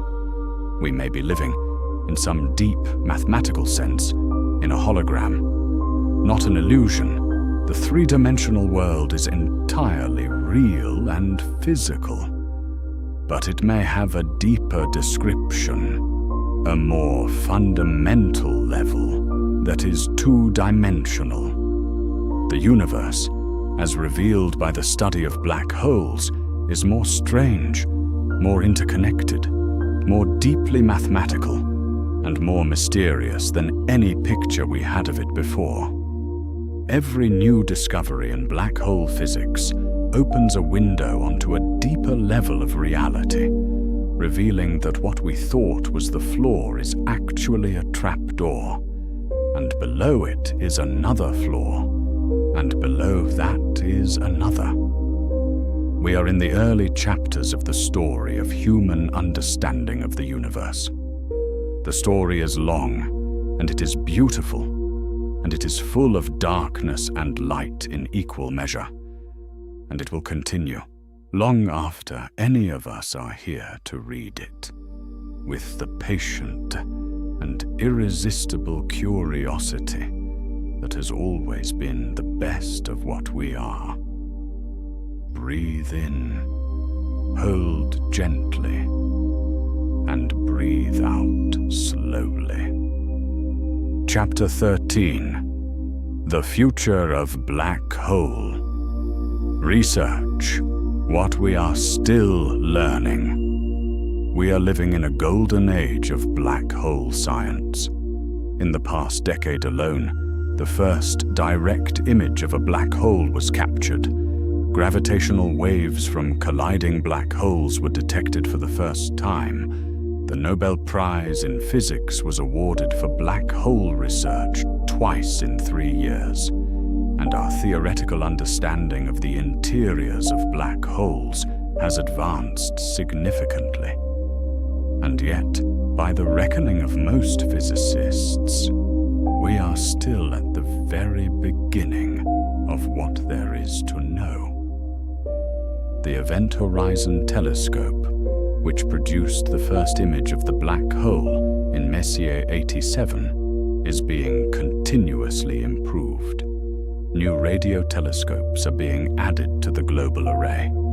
The resolution of the images is increasing. In 2022, the same collaboration released the first image of Sagittarius A star, the supermassive black hole at the center of our own galaxy. Unlike the Messier 87 image, which showed a relatively steady and stable accretion disk, the Sagittarius A star image was technically much more challenging because the black hole is smaller and the material around it varies more rapidly. The final image was a tour de force of image reconstruction, using machine learning algorithms to combine thousands of individual snapshots into a composite picture. The next generation of gravitational wave detectors, including the proposed Einstein telescope in Europe and the Cosmic Explorer in the United States, will be far more sensitive than the current LIGO instruments, capable of detecting mergers across most of the observable universe. The planned LISA mission, the Laser Interferometer Space Antenna, would consist of 3 spacecraft in a triangular formation, separated by millions of kilometers, orbiting the Sun. It would be sensitive to the low-frequency gravitational waves produced by the slow spiral of supermassive black holes toward each other, and to the waves produced by small, compact objects falling into massive black holes. Events that would provide unprecedented tests of general relativity in the strong field regime. One of the most exciting frontiers in black hole research is the study of what happens when 2 black holes merge.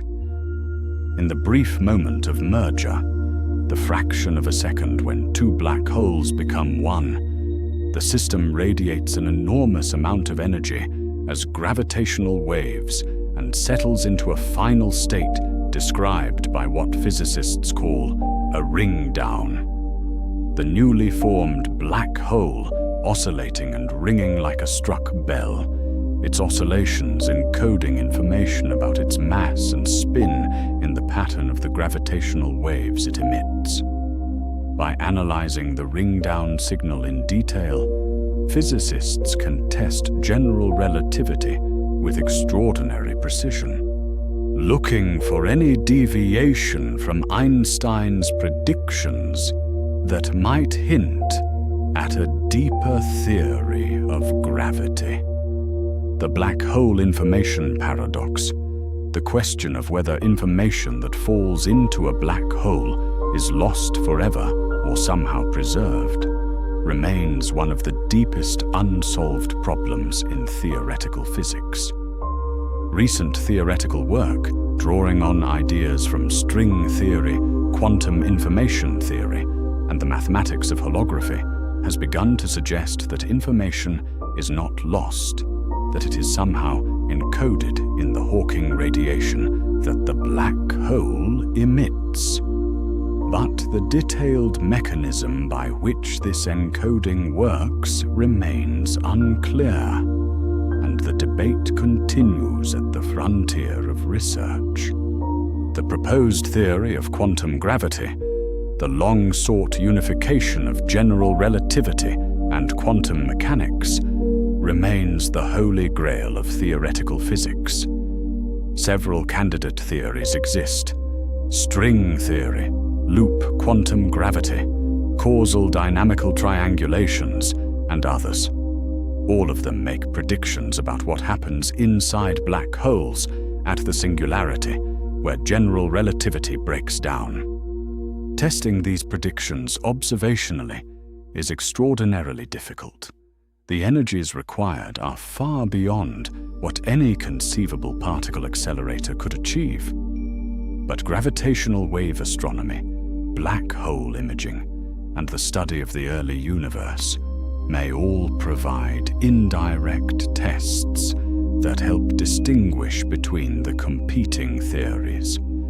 The discovery of intermediate mass black holes, objects with masses between a few hundred and a few million solar masses, filling the gap between stellar black holes and supermassive ones, is another active area of research. Several candidates have been identified, but none with the certainty that characterizes the stellar and supermassive varieties. Finding and characterizing these intermediate objects would help clarify how black holes grow, whether supermassive black holes built up gradually from stellar seeds or formed through some more rapid process in the early universe. And there is the wild frontier of speculative but mathematically serious ideas, wormholes, which are mathematical solutions to Einstein's equations that connect distant regions of spacetime through a short tunnel. White holes, the time reversal of black holes, which theoretically can only emit matter and never absorb it. The firewall paradox, which suggests that the event horizon might not be the gentle, unremarkable boundary that general relativity predicts, but might instead be a surface of extreme energy that would destroy anything that crosses it. These ideas are at the boundary between established science and genuine speculation, not science fiction, because they emerge from rigorous mathematics, but not yet confirmed science either. The universe, as we have explored it tonight, is a place of extraordinary depth and mystery. The black holes within it are not merely exotic objects at the edge of the known. They are windows into the unknown, places where our understanding runs out and something deeper and stranger begins. Every new observation, every new detection, every new image is a step toward understanding, and every step toward understanding reveals new questions that we had not previously thought to ask.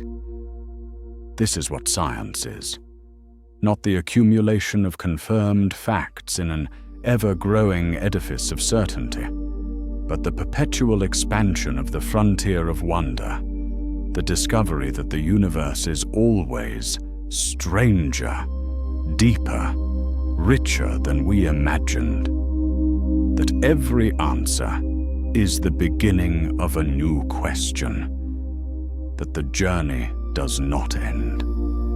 Take a deep breath in, hold, and release completely. Chapter 14. A Journey to the Edge. Imagining a visit to a black hole. Let us end our scientific exploration with something a little different.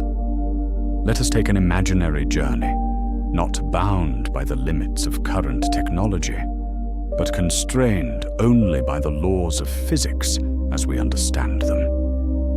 Let us imagine that we are aboard a spacecraft and that we are traveling toward a black hole. A large one, large enough that the tidal forces at the event horizon would be gentle. Let us go to a black hole with the mass of 1 billion suns, somewhere in the depths of intergalactic space, far from any galaxy, suspended in the quiet dark between the stars. We have been traveling for a very long time. The journey even at a significant fraction of the speed of light, has taken years.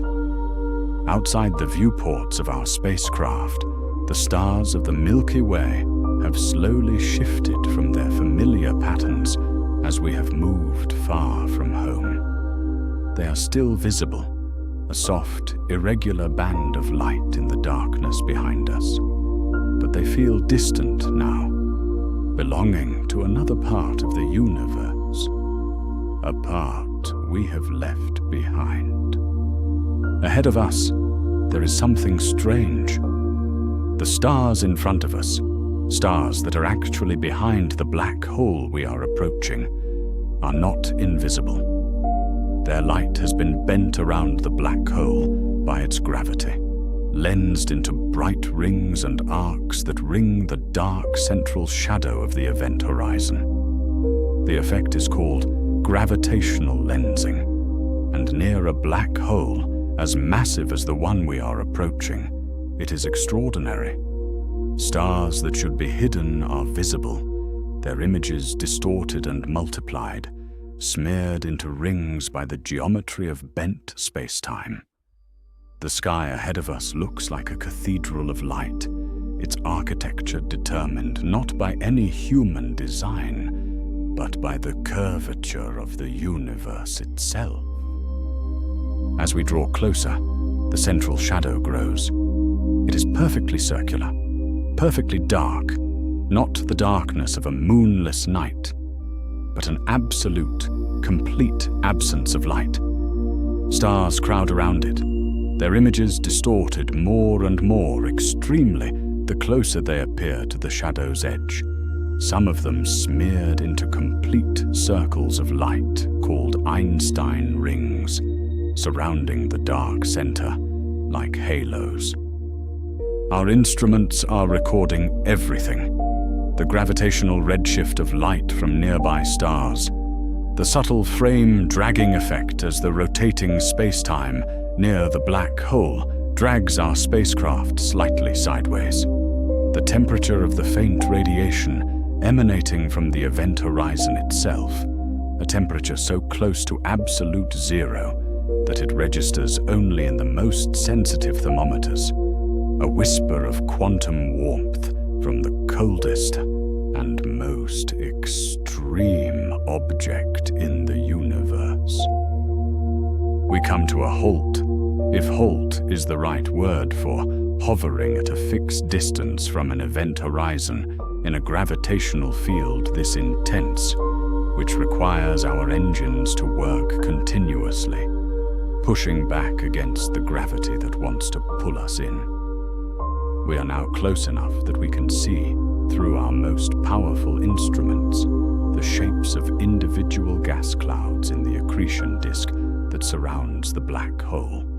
Superheated plasma, glowing in X-rays, swirling in a great flat spiral toward the event horizon, never quite reaching it from our perspective, its images frozen and distorted by the extreme gravitational field. One of us takes a small object, a scientific instrument built for exactly this purpose, and releases it. It falls, slowly at first, then faster, toward the event horizon. We watch it through our instruments. As it falls, its image grows redder. The light it emits is stretched to longer wavelengths by the gravitational field.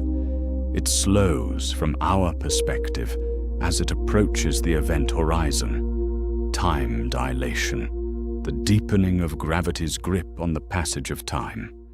Its image grows dimmer, the photons it emits reaching us less and less frequently as time runs more and more slowly for the falling object. And then, from our perspective, it stops. Frozen at the event horizon, its image infinitely dim, infinitely red. The final photon from it arriving at our instruments after an infinite time has passed. The object is still there, in some sense, preserved in the frozen record of the event horizon, never quite crossing the boundary from our point of view. but from the object's point of view. If it had a point of view, it crossed the event horizon quickly and smoothly, and is now inside the black hole, falling toward the singularity, in a space-time from which our universe is permanently inaccessible. We turn our spacecraft around. We begin the long journey home. The black hole recedes behind us, its ring of bent starlight gradually shrinking as the distance increases, the shadow at its center growing smaller, until it is once again just a dark point in the sky, invisible against the stars, detectable only by its effects on the light that passes near it, present but unseeable, massive but dark. We carry with us the data our instruments recorded, the precise measurements of the gravitational field, the spectrum of the Hawking radiation, the images of the lensed stars, all of it encoded in memory, waiting to be analyzed, to contribute its small increment to the great accumulating edifice of human knowledge about the universe. And as we travel home through the vast dark, we lie in our bunks and listen to the quiet hum of the spacecraft systems and think about what we have seen. The most extreme object in the universe, the place where the laws of physics are pushed to their absolute limit, the darkness at the heart of space-time. And we realize that seeing it has not made it less mysterious. If anything, it has deepened the mystery, made it more concrete, more personal, more insistent. The questions that the black hole poses are not answered by proximity. They only become more vivid. That is how it always is with the deepest questions. Approach them, and they grow larger, not smaller. The closer you get, the more there is to wonder at. The mystery does not diminish with investigation.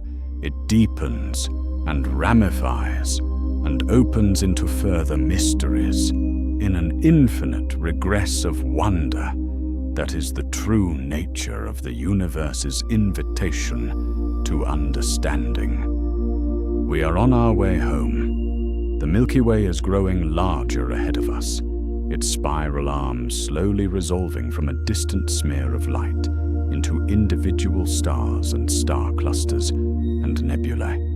Somewhere in that galaxy, on a small planet around an average star, people are sleeping.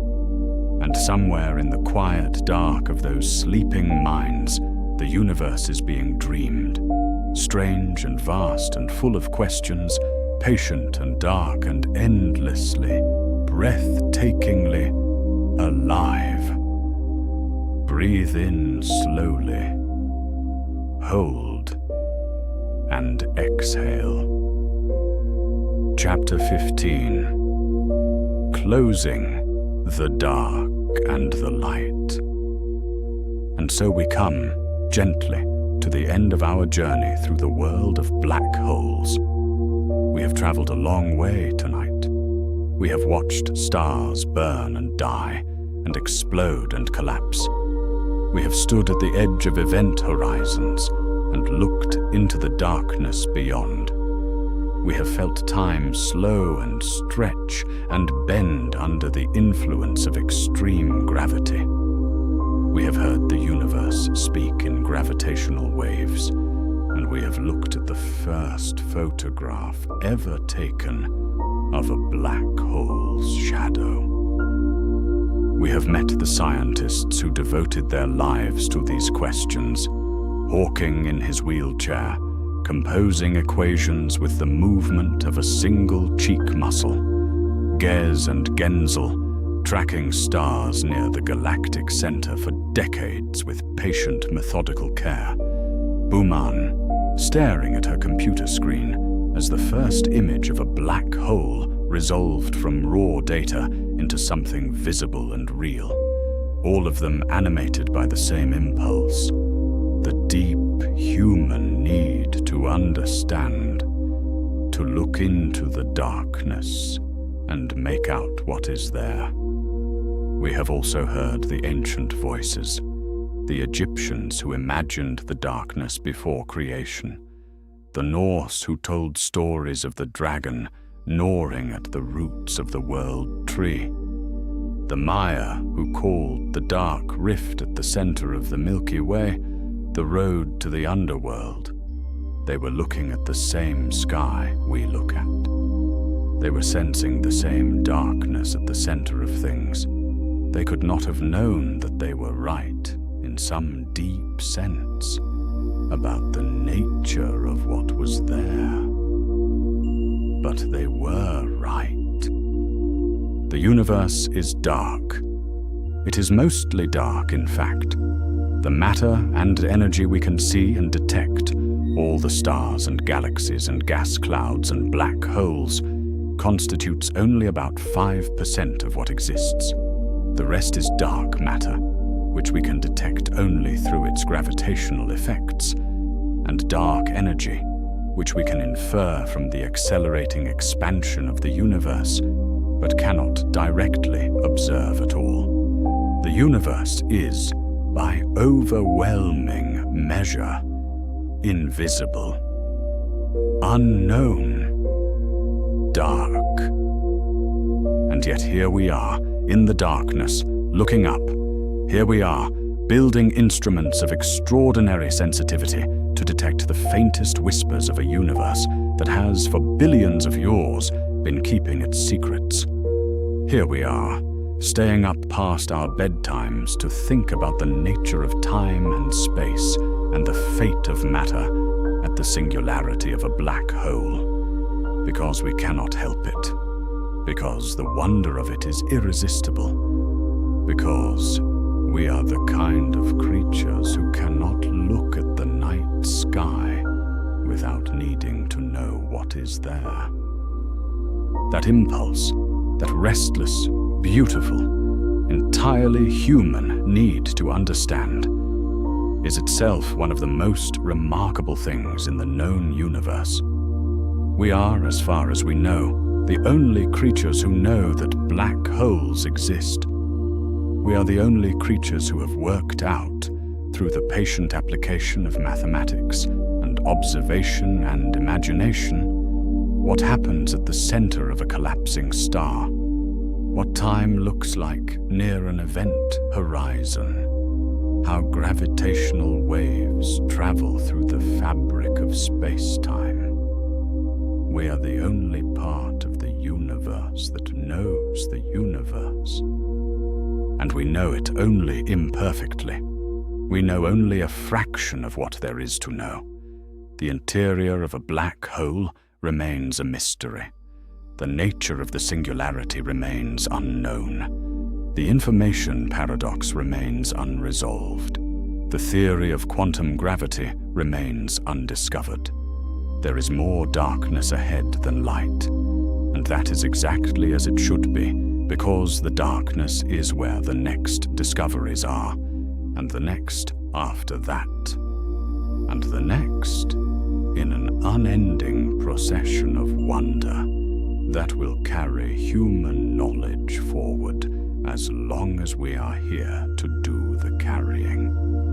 Black holes are not merely objects in the sky. They are a kind of mirror. They reflect back at us our own smallness and our own extraordinary capacity. They remind us how young we are as a species, how brief our history of serious inquiry into the nature of things, and how much we have already managed to understand. They remind us that the universe does not owe us its secrets.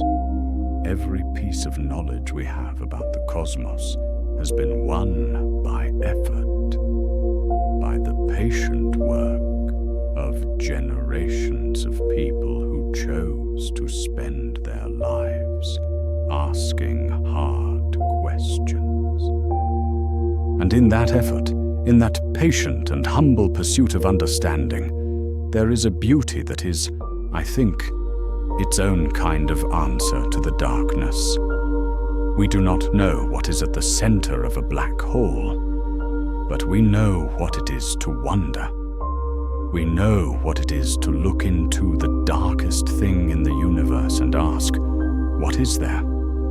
We know what it is to build instruments of impossible precision to detect the faintest signals from the most violent events. We know what it is to decode the mathematics of space-time and find, encoded there, a universe stranger and richer and more astonishing than any story we could have invented.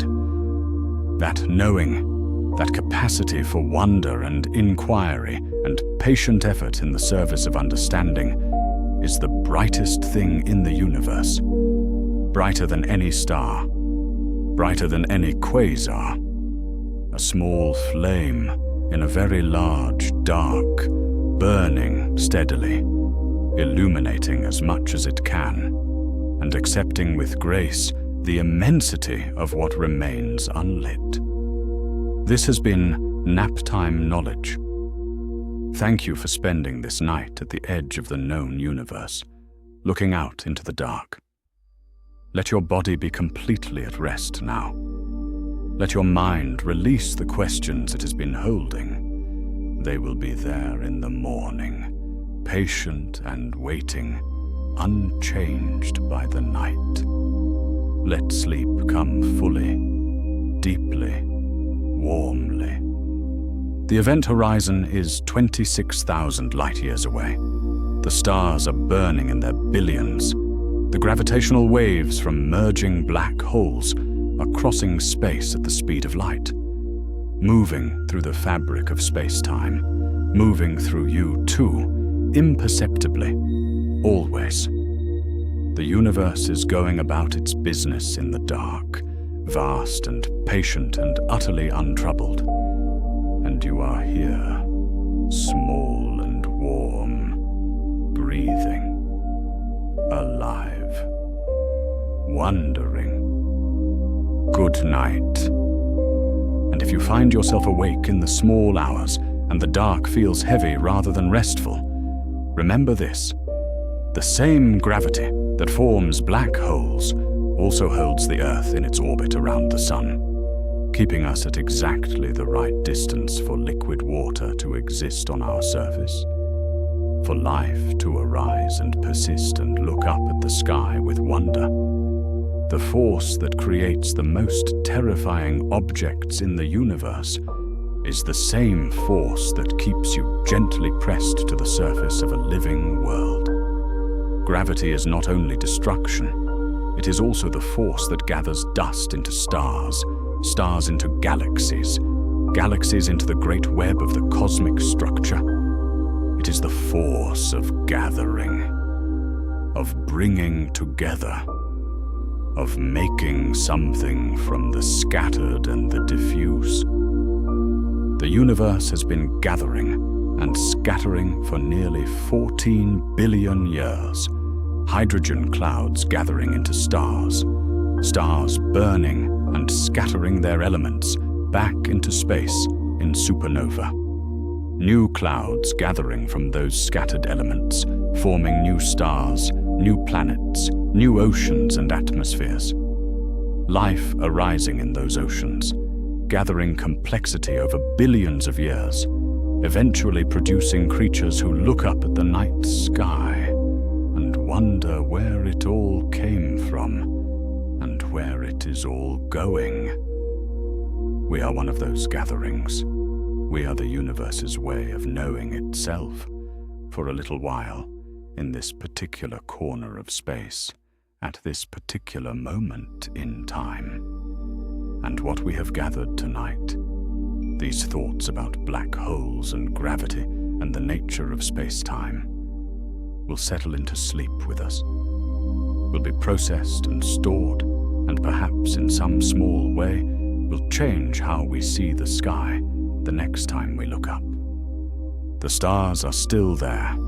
The black holes are at their centers, patient and dark. Sagittarius A star is doing what it always does, 26,000 light-years away, bending light and time in the darkness at the heart of our galaxy. And you are here, breathing, warm, entirely safe, drifting toward the most ordinary and most necessary of all the universe's processes. Rest. Sleep now.